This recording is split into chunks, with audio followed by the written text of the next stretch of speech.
So today I'm going to talk about 5 things that you can do right now to step up your smartphone photography game. So number 1 is using manual mode.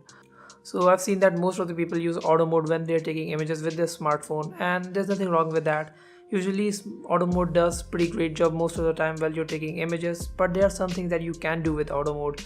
For example, if you want to take a silhouette or a long exposure photograph, you can do that with the auto mode. For that you have to use the manual mode on your smartphone.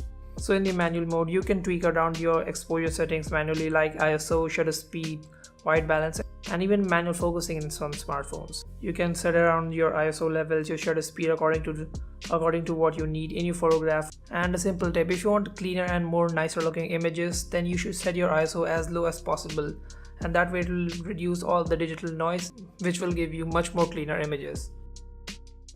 Number 2 is look out for your composition. So composition is one of the most important aspects of photography or videography, and what I mean by composition is that you should frame your images in a way that is much more natural and easy for the viewer to look at. And actually there are a lot of composition guides in photography, and the one that is also found on almost every smartphone that I've seen is the rule of thirds composition guide.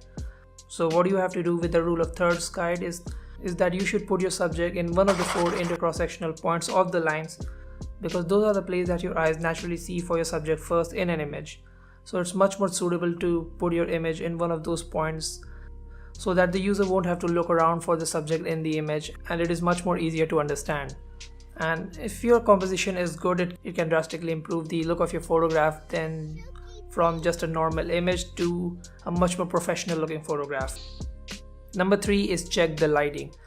Lighting is, you can say, is the most important thing in any video or photo related work, because lighting is the thing that lights up your subjects so that the viewer can see it. And I hope that you understand what I just said.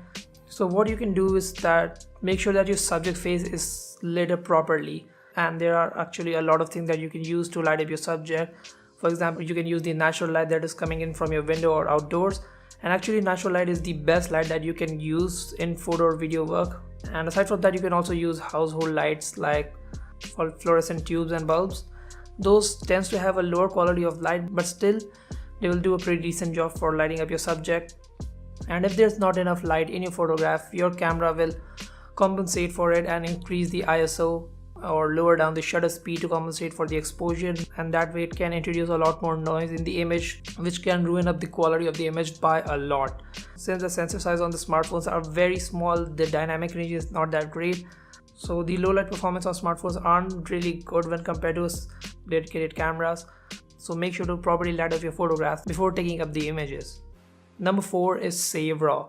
So saving RAW is a feature that a lot of people not uses, while the smartphones does have them. Like my OnePlus 6 here supports RAW imaging.